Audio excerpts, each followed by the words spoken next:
안녕하세요. 소설 채널의 소현준입니다. 지난 시간에 사인파 형태의 전력계통을 차원을 변환해서 회전하는 전력계통으로 해석을 해보자고 말씀을 드렸잖아요. 오늘은 이 부분에 대해서 조금 더 깊이 얘기를 해볼까 하는데요. 전력계통, 발송배전에서의 회전썰입니다. 어쩌면 발전소 중심으로 바라본 전력계통 썰의 결론과도 같은 얘기일 수 있는데요. 이 시점에서 한번 얘기하고 넘어가는 게 맞다고 생각해서 이 썰을 준비해봤습니다. 오늘도 화면을 보면서 시작해 보겠습니다. 여기 전력계통이 있습니다. 박건배 기술사님 강의에서 많이 본 그림이죠. 이걸 좀 나눠서 여기를 발전 단위라고 얘기하고 여기를 송배전 단위라고 하고 여기를 수전 단위라고 이제 많이 표현을 하잖아요. 그 발전 단위는 당연히 발전기가 있을 거고 주변압기가 있을 겁니다. 그리고 이제 수전 단에서도 이제 배전용 변압기와 전동기 부하가 있을 거고, 송배전 단에는 이제 우리가 보통 RX로 나눠서 모델링을 이렇게 하잖아요. 수전 단에는 역률 보상을 위해서 전력용 콘덴서가 이제 설치가 되고, 여기까지는 이제 박건배 기술사님 전력계통도랑 동일하죠. 근데 이제 조금 다른 점이 있으면 발전 단에서의 이 전력용이 아니죠. 뭐라고 하냐요? 이제 블루 리액터라고 하잖아요. 이걸 왜 이제 그려 넣었는지 아마 신규 발전소를 건설하시거나 혹은 설계하시는 일을 하시는 분들은 좀 잘 아실 거예요. 최근에 이제 송배전 사업자, 우리 모기업인 한전이죠. 발전단의 지중 케이블로 인한 전압 상승, 즉 우리 발전기에서 스위치하드까지 특화 케이블로 지나갔잖아요. 근데 대부분 가공 케이블이 아니고 지중 케이블로 지나가고, 지중 케이블은 가공 케이블보다 이제 C 성분이 많기 때문에 전압 상승을 유발할 수 있습니다. 이런 걸 이제 보상하기 위해서 신규 건설되는 발전소, 이제 발전단에 이런 블루 리액터를 설치하게끔 요구하는 사례들이 많이 있어요. 근데 이제 제가 생각하기로는 조금 논란의 여지가 있는 것 같아요. 이 부분에 대해서는 향후에 제가 이제 발전소 전기 썰 챕터에 대해서 하나 만들어 보겠다고 얘기를 했잖아요. 그 챕터에서 한번 얘기를 해보고 싶어요. 조금 우리가 행정적인 절차나 이제 그런 거는 차치하고, 우리가 전기 엔지니어로서 발전단의 이런 블루 리액터 설치에 대해서 좀 엔지니어 입장에서 고민을 해보고 싶습니다. 다시 주제로 돌아와서 발전, 송배전, 수전, 이 부분별로 이제 회전 운동에 대해서 한번 말씀을 드려볼게요. 먼저 이제 발전단이죠. 발전단에서의 회전은 명확하죠. 제가 지금까지 설명드린 내용이기도 하고요. 우리 전력계통은 이제 패러데이 법칙에 근간을 두고 이제 자속의 변화량을 만들기 위해서 발전기를 터빈으로 회전을 하고 있다고 계속 말씀을 드렸어요. 터빈이 이렇게 발전기를 돌리고 있죠. 그게 코일을 통과하는 DT분의 DP를 만들어내기 위해서라고 말씀을 드렸어요. 이제 여기 코일에서는 이러한 교류 정연파가 만들어지는데, 이 교류 정연파를 이제 차원 변환해서 이런 식의 회전 운동으로 보자고 지난 시간부터 해서 계속 말씀을 드리고 있습니다.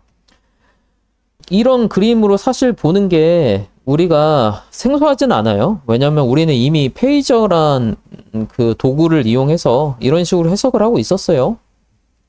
다만 이 페이저가 멈춰 있는 게 아니라 회전하고 있다고 그렇게 생각하고 말씀드리는 겁니다.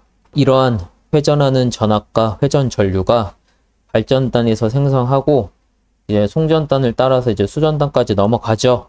그런데 이러한 전기 에너지가 정말로 전선을 통해서 전달이 되는가에 대해서는 제가 유튜브 컨텐츠 하나 소개를 드렸잖아요. 아무튼 이제 전기 에너지가 전기 선로로 전달이 되는지 아니면 필드로 전달되는지 저는 잘 모르겠지만 발전단에서 생성된 전기 에너지가 수정단으로 이렇게 전송이 될 겁니다. 그럼 이제 부하단에 도달해서는 많은 전기 에너지가 전력전자 소자, 부하에 맞게 변환돼서 소모가 될 거잖아요. 그리고 또 대부분의 부하들은 이제 전동기 부하로 이제 소모가 되는데, 뭐 우리 전력계통의 뭐 60%에서 70%가 전동기 부하라고 그렇게 많이 얘기를 하고 있잖아요. 우리는 전부 알고 있습니다. 전동기에서 교류의 3상 전류가 회전 자개를 만들고 있는 사실을 우리는 모두 잘 알고 있어요. 제가 지금까지 말씀드린 전력계통은 어떻게 보면 이제 단상 기준으로 얘기를 했는데, 전동기 단에 대해서는 이제 3상 기준으로 설명을 드립니다. 이거는 나중에 뒤에서 말씀을 드릴게요. 여기까지 정리를 하면 우리 전력계통은 발전기의 회전자에서 실제로 회전 자개가 실제로 발전 터빈이 회전자를 돌리면서 회전자개를 만들었고, 그리고 송배전 계통을 통해서 이제 에너지가 전달이 되었고, 최종적으로 부하단에서는 실제로 그 우리가 팬 부하나 아니면은 펌프 부하들을 실제로 돌리잖아요. 회전을 시켜 돌리잖아요. 최종 부하단에서는 회전 자개의 형태로 재구현돼서 회전자를 회전시킨다는 겁니다. 예, 다음 페이지를 한번 볼게요. 여러분, 박건배 기술사님 무효전력 강의편 보면 무효전력을 해석을 할 때, 아니 뭐 PQ를 해석을 할 때 공급자 기준으로 해석하는지 소비자 기준으로 해석을 하는지에 따라 해석이 달라진다고 강조해서 말씀을 해주셨잖아요. 공급자 기준으로 해석을 했을 때 양의 값이 나오면 공급으로 해석을 해야 되고, 음의 값이 나오면 소비로 해석을 해야 되고, 이제 소비자 기준점으로 무효전력이나 PQ의 흐름을 해석을 할 때 이제 양의 값이 나오면 소비로 해석을 해야 되고, 음의 값이 나오면 공급으로 해석을 해야 된다고 그렇게 말씀을 드렸어요. 그런데 제가 지금까지 이제 전력계통이 회전하고 있다고, 회전하는 전력계통으로 생각하자고 계속 그 말씀을 드렸잖아요. 그리고 회전 운동은 제가 앞서서 말씀드렸지만 기준점에 따라서 다르게 해석된다고 말씀을 드렸어요. 그러면 이제 박건배 교수님이 설명해 주신 그 내용을 이렇게 회전하고 있는 전력계통을 공급자는 이쪽에서 보고 있는 거고, 소비자는 이쪽 방향에서 보고 있는 거다, 전력계통을. 그럼 당연히 180도의 위상차가 나기 때문에 당연히 이러한 180도, 마이너스 180도의 그 사인파가 발생이 되겠죠. 뭐 이런 식으로 좀 보면 조금 더 직관적으로 해석이 되진 않으세요? 저는 그렇게 이해를 해서 여러분께 한번 말씀드려 봤어요. 그럼 여기서 제가 또 재밌는 질문을 하나 드려볼게요. 제가 계속해서 우리 전력계통은 이렇게 회전하는 계통이다라고 계속 말씀을 드리고 있습니다. 이 전력계통은 이렇게 시계 방향으로 회전을 할지 아니면 반시계 방향으로 회전을 할까요? 궁금하지 않으세요? 여기서부터는 또 제 헛소리일 수 있으니까 한 귀로 듣고 한 귀로 흘려주시면 감사하겠습니다. 일단 제가 그 전력계통에 이제 전력계통을 회전한다고 했을 때 그 근원을 발전기로 봤잖아요. 발전기의 이 회전자의 회전, 이제 전력계통을 회전하게 만드는 근원이라고 계속 말씀을 드렸는데, 그러면 당연히 합리적으로 이 발전기의 회전자가 회전하는 방향이 전력계통의 회전하는 방향이겠다. 이 회전자가 CCW 반시계로 회전하면 전력계통도 반시계로 회전을 할 것이고, 발전기가 시계 방향으로 회전하면 이제 전력계통도 시계 방향으로 회전하겠다. 뭐 당연히 그런 합리적인 생각을 하겠죠. 그럼 제가 여기서 여러분이 근무하시는 발전소, 담당하시는 발전기, 담당하시는 호기의 발전기는 시계 방향으로 회전을 하시나요? 반시계 방향으로 회전을 하시나요? 혹시 알고 계세요? 고민해 보신 적 있으세요? 경상부서에 계신 분들은 잘 모르실 수 있어요. 또 발전기를 직접적으로 관리를 안 하시면. 이런 자료들은 건설 당시에 제출된 이제 데이터북이라고 있어요.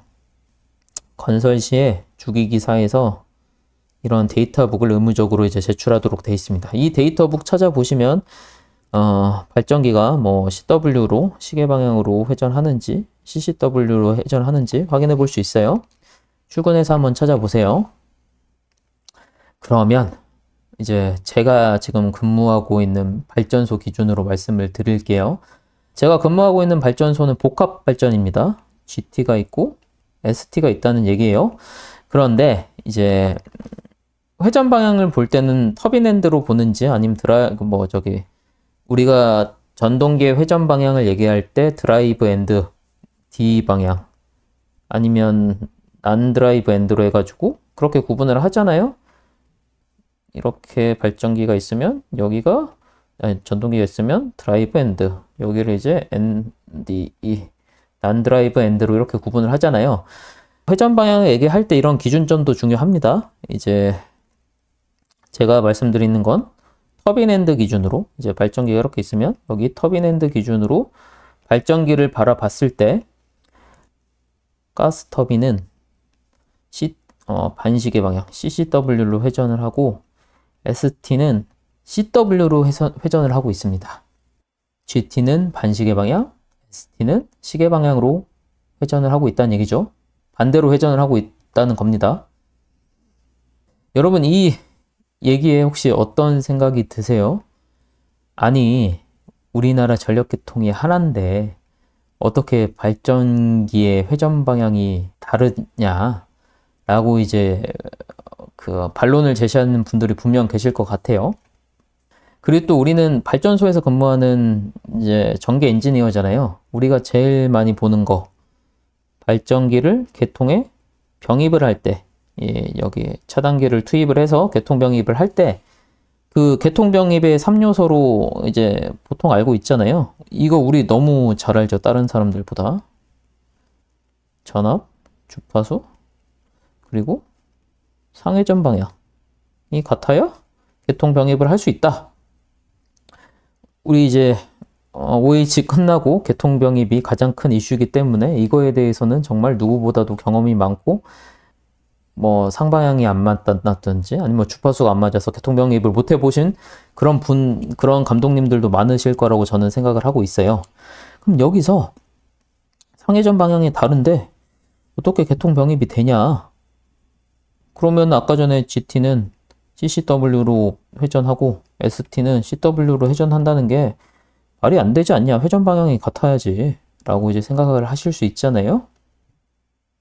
여기서 제 질문에 함정을 눈치채신 분들도 있을 것 같은데 잠시 일시정지 누르고 한번 고민을 좀 해보세요.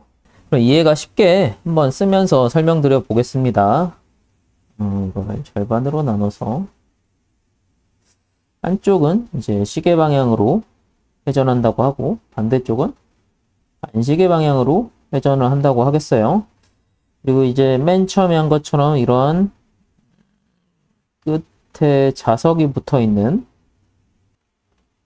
회전 운동을 하고 있다고 이렇게 한번 볼게요. 얘는 이제 시계 방향이니까 시계가 어느 방향이냐? 이쪽 방향으로 회전을 할 거고 얘 같은 경우도 똑같이 회전 운동을 하는데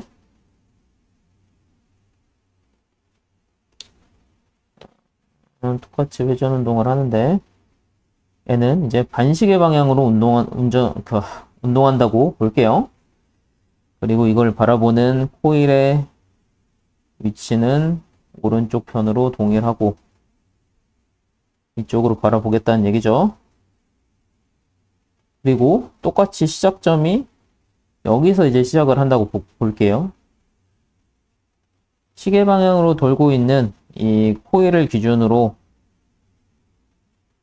자속의 크기를 보면 이런 사이 값을 가질 거고 이제 오른쪽 편 같이 반시계로 회전하고 있는 이제 코일 입장에서 이제 회전하는 자속을 보면 그 크기가 뒤집어서 보일 겁니다. 제가 무슨 얘기 하려고 하는지 눈치채셨죠? 앞에서 이제 회전 운동할 때도 좀 말씀을 드렸잖아요.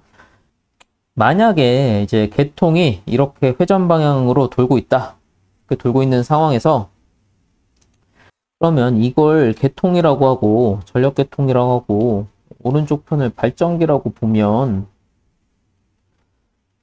서로 회전하는 방향이 반대잖아요. 그런데 이제 이 시점에 계통이 이 시점일 때 발전기의 개통병입을 이때 개통병입을 한다. 병입을 한다. 그러면 언제든 병입이 가능하다. 이제 제가 말씀드린 것처럼 회전운동은 주기운동이라고 말씀을 드렸잖아요. 이제 주기운동에는 위치와 시간이라는 기준점이 있을 수 있고 또 이 두 가지는 변환할 수 있는 물리량이다. 왜냐하면 회전운동 자체가 반복해서 발생하는 주기운동이기 때문이다. 그러면 아까도 앞서서 개통병입 시에 상회전 방향이 맞아야 된다고 이제 말씀을 드렸는데 그건 이제 뭘 뜻하는 걸까? 이미 다 눈치를 채셨을 것 같아요. 여기 발전기에 터빈이 있고 여기 똑같이 발전기에 터빈이 있는데 이제 얘는 아까 전처럼 시계 방향으로 회전을 할 거고 얘는 반시계 방향으로 회전을 할 겁니다. 얘는 시계 방향으로 회전을 해야 되니까 이쪽으로 회전을 할 거고 얘는 반시계 방향으로 회전을 하니까 이쪽으로 회전을 할 겁니다. 하지만 단상을 기준으로 봤을 때 회전 방향, 그러니까 시계 방향으로 회전을 하든 반시계 방향으로 회전을 하든 중요하지 않다고 했어요. 우리가 발전소에서 상회전 방향이 맞아야 된다는 건 이거죠. RST가 맞아야 된다. 여기 RST.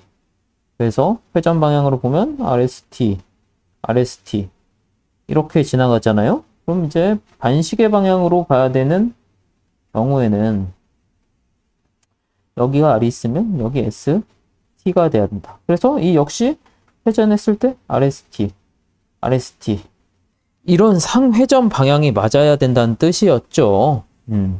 그래서 제가 아까 개통병입 할 때 이제 회전 방향이 맞아야 된다고 말씀하지 않고 상회전 방향이 맞아야 된다고 말씀을 드린 거였어요. 간단한 트릭이었습니다. 그냥 조금 말을 복잡하게 해서 헷갈리셨을 수 있겠지만 그럼 이제 다시 원래 질문으로 좀 돌아와서 그럼 이제 전력계통 뭐 단상 기준으로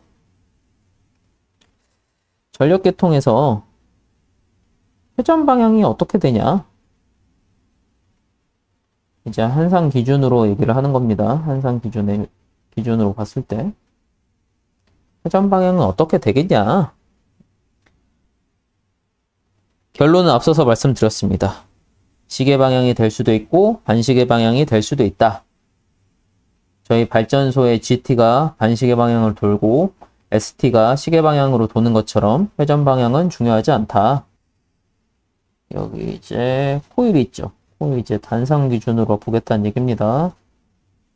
회전자가 있고 여기 이제 이렇게 터빈이 있다고 했을 때 얘가 이제 CCW로 회전을 하면 회전자도 당연히 CCW로 회전을 할 거고 그렇다면 회전자의 계좌 자속이 이런 페이저로 이런 방향으로 회전을 하면 반시계 방향으로 회전을 하면 여기 기전력은 이쪽에 있을 거고 그리고 부하전류도 이쪽에 있을 거죠. 그런데 터빈이 이렇게 CW로 회전을 한다고 했을 때 그렇다는 얘기는 회전자의 계좌 자속이 이 위치에 있고 이쪽으로 회전한다는 얘기니까 당연히 유기기전력은 90도 뒤진 이 위치에 있을 거고 부하전류도 이 위치에 있을 거다. 이제 시계 방향으로 회전을 하든 반시계 방향으로 회전을 하든 똑같다. 그런데 이제 우린 이미 그 페이저란 개념을 사용을 하고 있잖아요. 이런 식으로 이제 페이저를 하고 지상부하를 이런 식으로 표현을 하지 않습니까?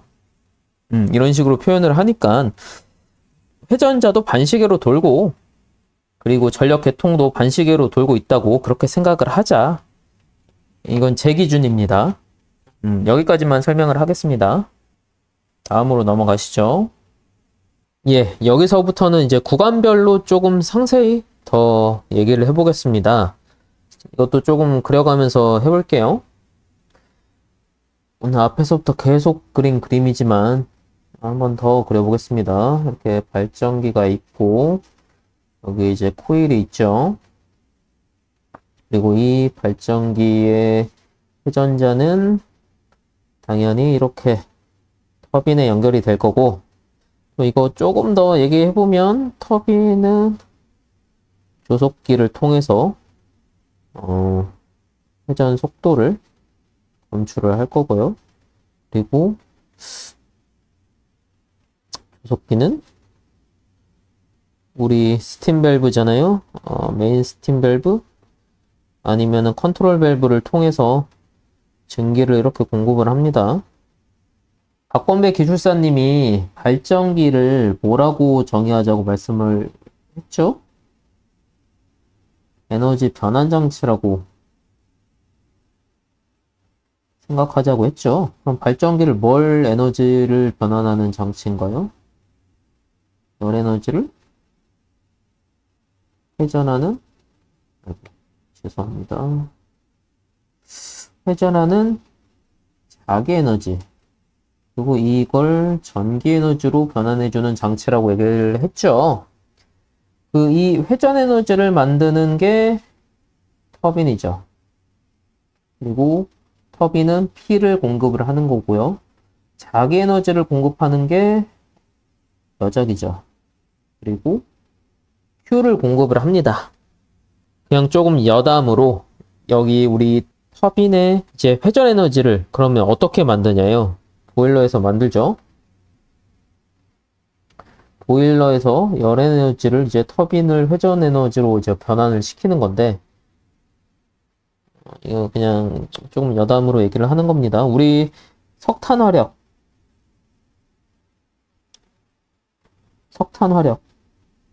그럼 증기 에너지. 증기 에너지가 어느 정도 되는지 아세요? 증기 에너지가 온도가 한 550도 되고, 증기압이 얼마나 되나요? 한 이 정도 되지 않나요? 그러면 우리 복합화력에 있는 가스에서의 그 열 에너지, 이거 온도 한 얼마나 되는지 아세요? 이제 뭐 다양하지만 요새 최신 나오는 가스 발전기 같은 경우는 거의 1050도까지 올라갑니다. 그리고 가스압은 그렇게 크진 않아요. 뭐 30에서 한 40바 kg per cm 정도 됩니다. 예. 이거 여러분 이거 잘 외워지세요. 우리 발전교육원에 있을 때 많이 외웠잖아요. 특히 석탄화력 처음에 했을 때 이거 기억나세요? 맨날 외우면 까먹고 그러잖아요. 제가 여기서 꿀팁을 하나 드릴게요. 225 이거 지워지니까 이렇게 할까요? 자, 지금 이거 기억할 때 225라고 기억을 하거든요. 여기 있죠. 225는 뭐예요? 임계압이 한 이 정도 되죠. 225kg per cm 제곱이 되고, 그리고 여기서 나오는 255는 실제 증기압, 표준 석탄 화력 아니면 뭐 1000메가급 이상의 석탄 화력의 증기압이 요새 255kg per cm 제곱 더 높여서 사용하고 있어요. 그리고 여기 하나 더 이거 550도 한 증기 온도가 한 이 정도 되죠. 제가 사실 이번 주에 발전인재개발원의 화력 실무 교육을 듣고 와서 교육 시간에 할 것도 없고 재미도 없고 해서 어떻게 하면 쉽게 외울 수 있을까 고민하면서 이거 하나 생각해와서 여러분께 한번 말씀드려보는 겁니다. 예, 다시 본론으로 돌아와서 우리가 지금 회전운동을 기준으로 계속 얘기를 하고 있잖아요. 회전운동을 얘기할 때 자기 배열 토크에 대해서 얘기를 안 해볼 수가 없죠. 자기 배열 토크. 이 자기 배열 토크에 대해서 궁금하신 분들은 박범배 기술사님 저기 공대 5호관 가서 강의를 듣고 오세요. 네, 이런 것까진 자세하게 뭐 강의 컨텐츠가 아니다 보니까 그런 것까지 자세하게 설명은 못 드립니다. 그러면 자기 배열 토크에 대해서 얘기를 할 건데, 우리가 이제 주파수 안정도 얘기를 할 때 터빈이 만드는 회전 토크와 부하가 만드는 그 역 토크 간의 상관관계를 얘기할 때 많이 자기 배열 토크를 이용해서 이제 설명을 하잖아요. 이 자기별 토크를 이제 꺼내는 이유가 어떻게 보면 제가 순전히 여러분께 질문 드리고 싶은 게 있어서, 궁금한 게 있어서, 제 스스로가 이해가 안 되는 부분이 있어서 여기 좀 얘기를 해볼 건데요. 이거 계속 그리죠. 자석이 있고, 이거를 터빈이 회전을 시킬 겁니다. 우리는 안시계 방향 CCW로 회전시킨다고 얘기를 했어요. 그러면 이 계좌자속의 벡터의 위치는 당연히 이렇게 될 거고, 호일이 바라봤을 때 패러데이 법칙에 의해서 유기기전력은 이쪽에 위치를 할 겁니다. 그리고 지상부하로 해서 이제 부하전류는 이쪽에 위치를 하겠죠. 그럼 이거를 우리가 자기별 토크로 얘기를 할 때 이런 식으로 표현을 하잖아요. 이걸 아래쪽에다가 다시 한번 그려보면 회전자의 자석이 이렇게 있을 거고, 그리고 부하 전류는 또 부하 자속이 되잖아요. 이거를 위치로 해서 여기를 그 축 중심으로 해서 이렇게 그리면 이런 식으로 고정자에 의해서 발생되는 자석은 이렇게 위치가 되겠죠. 여기가 N극이고, 그리고 여기가 S극입니다. 우리가 이제 주파수 안정도 얘기를 할 때 이 부하가 전류가 증가를 한다는 얘기는 고정자에 발생되는 자석이 크기가 커진다는 얘기겠죠? 그럼 이쪽으로 지금 역토크를 발생하고 있는데, 여기 터빈에서는 이쪽으로 회전을 하고 있는데, 이쪽으로 토크를 발생하고 있는데, 이 부하 전류에 있는 자석에 의한 역토크는 이쪽으로 발생을 하는 거잖아요. 즉, 동일한 증기 양으로 공급을 하고 있다고 가정을 했을 때, 부하가 증가하면 이 그 고정자에 의한 자석으로 인한 역토크가 증가를 하니까 회전자의 회전 속도는 감소가 될 거고, 반대로 이제 부하 전류가 감소를 하면 이거 역시 감소를 할 거고, 역토크고 감소를 할 거니까 증기량이 동일하다면 회전 속도는 더 빨라질 거다. 이제 이런 식으로 우리가 설명을 하잖아요. 그러면 제가 더 나아가서 이런 식으로 또 설명을 하잖아요. 여기 계좌자속이 있고, 여기 부하자속이 있다고 했습니다. 그런데 이거를 합성을 하잖아요. 계좌자속과 전기자자속을 합쳐서 합성자속으로 만들고, 합성자속에 대해서 똑같이 그림으로 그려볼 수가 있죠. 이것도 똑같이 그림을 그려보면 여기 N극이 있을 거고 S극이 있을 거고, 이번에는 합성자속으로 인한 게 이쪽에 있습니다. 그런데 방향이 달라요. 여긴 S극이고 여긴 N극입니다. 여기서는 이쪽으로 밀어내고 있었고, 이쪽으로 이제 못 가게 이쪽으로 밀고 있었고, 이와 같은 경우는 이쪽으로 잡아당기고 있는 모양새입니다. 자기배열 토크를 얘기를 할 때 자기배열 토크를 뭐 이런 식으로 얘기를 하잖아요. 그래서 B 뭐 A, B 이거 그냥 쓰는 겁니다. 이런 식으로 자기배열 토크는 A와 뭐 B 자속에 이제 크로스로 이제 발생되는 거다. 그러다 보니까 실제로 발생되는 토크는 이 면적이다.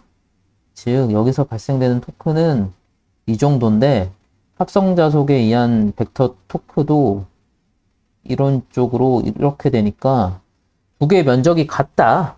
그래서 계좌자속과 회전자 자속으로 기준으로 면적을 구하든, 아니면 여기 계좌자속과 여기 합성자속으로 구하든 어쨌든 면적은 같다.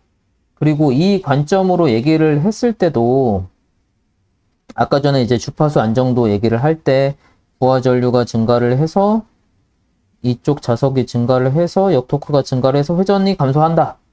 뭐 그거랑 동일하게 A가 증가하면 A가 증가하고 또 역토크가 증가를 하니까 회전 속도가 줄어든다. 똑같은 얘기죠? 같은 개념입니다. 그런데 이제 제가 궁금한 건 발전기 안에서 발생되는 이제 자기 배열 토크를 봤을 때 이게 맞는지 이게 늘 궁금하다. 주파수 안정도를 설명을 할 땐 이 개념이나 사실 동일했어요. 부하 전류가 증가했을 때 역토크가 증가하는 거, 이쪽도 역토크가 증가하는 거 동일하지만 물리적으로는 전혀 다른 얘기입니다. 이 왼쪽 같은 경우는 고정자에서 발생되는 전기자 자속이 그 회전자의 자속보다 앞서서 방해하고 있는 거잖아요. 못 들어가게 이 힘을 밀어내고 있는 거고, 이거 같은 경우는 이렇게 회전을 하는데 못 가게 뒤에서 잡아당기고 있는 겁니다. 물리적으로는 전혀 다른 개념일 수밖에 없어요. 그래서 이제 저는 늘 좀 궁금했다. 이 개념이나 맞는 것 같은데, 그럼 우리가 실제로 그럼 이 왼쪽 게 맞을까, 오른쪽이 물리적 현상으로 맞을까 이제 고민을 해보면, 선배님들이 막 그런 얘기 많이 해주시지 않았어요? 발전기가 이제 전력계통에 전기를 공급하는 현상을 고무줄로 이제 비유적으로 설명을 많이 해주시잖아요. 즉 이제 이러한 자기적인 연결을 고무줄로 이제 표현을 해주시는데, 발전기가 이제 부하가 점점 증가하면서 발전기와 부하가 고무줄이 더 팽팽하게 늘어나고 부하가 계속 증가되면 이 고무줄이 점점점 길어지다가 결국엔 끊어져서 동기 탈조가 된다. 이런 식으로 선배님들이 많이 설명을 해주시잖아요. 그런 설명은 이 왼쪽보다는 이 오른쪽 입장에서 설명을 해준 겁니다. 또 이제 추가로 얘기를 하면 우리 이런 거 발전기 시간에 배우잖아요. 뭐 배우나요? 우리 전기자 반작용에 대해서 배우잖아요. 발전기에 대해서 간단하게 모델링을 하면 이런 식으로 될 수 있겠죠. 유기기전력이 있고, 여기 그냥 간단하게 동기 리액턴스로 표현을 하겠습니다. 여기 유기기전력이 있고, 여기에 단자전압이 있고, 여기에 부하전류가 흐를 때 그거에 이제 그 전압방정식을 세우면 이런 식으로 되잖아요. XXA가 될 거고, 이거를 페이저로 한번 그려보면 전압의 위치는 여기에 있고, 그리고 부하전류는 지상으로 이쪽에 위치되어 있고,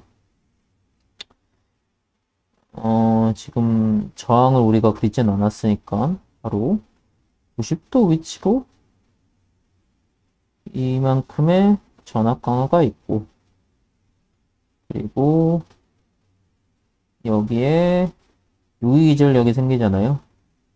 여기 또 상차각이 발생되고, 유기기전력보다 90도 앞선 게 주자속인 계자자속이죠. 그리고 이 부하전류와 같은 방향으로 여기 부하자속이 발생되고, 그거에 대한 합으로 발생되는 게 그 합성자속이다. 그리고 이거는 토크각이라고 부르죠. 아까 이거는 뭐라고 부릅니까? 상차각이라고 부르죠. 여기서 나오는 개념인 토크각, 그러니까 상차각과 토크각이 어떻게 보면 제가 이제 발전소 중심으로 바라본 전력계통에 대해서 계속 썰을 풀고 있는데, 이 개념이 상당히 중요하다고 저는 생각을 합니다. 이거 이제 향후에 계속 설명드리도록 하겠습니다. 그럼 제가 여기 이 그림을 그리면서 말하고 싶었던 거는 전기자 반작용이에요. 전기자 반작용이 뭔가요? 부하 전류로 인해서 발생된 부하 자속이 주자속에 영향을 줘서 새로운 합성자속이 나오는데, 부하의 역률에 따라서 감자작용이 일어날 수도 있고 증자작용이 일어날 수 있는 현상이라고 이제 우리 발전기 시간에 거의 필수적으로 무조건적으로 배우잖아요.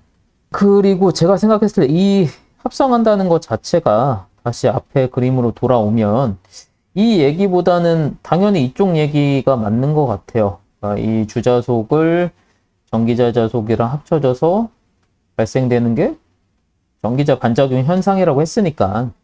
그래서 이제 우리가 이게 맞다고 생각을 하고 예를 들거나 설명을 할 때도 이거 기준으로 계속 설명을 하고 있는 것 같은데, 이게 뭐라고 표현을 할까요? 머리로는 이해를 하는데 가슴으로 이해가 안 된다고 해야 되나? 저는 이제 직관적으로 이게 더 잘 와닿더라고요. 이제 당연히 회전 토크가 발생되는데 부하 전류가 못 가게 앞에서 막고 있다.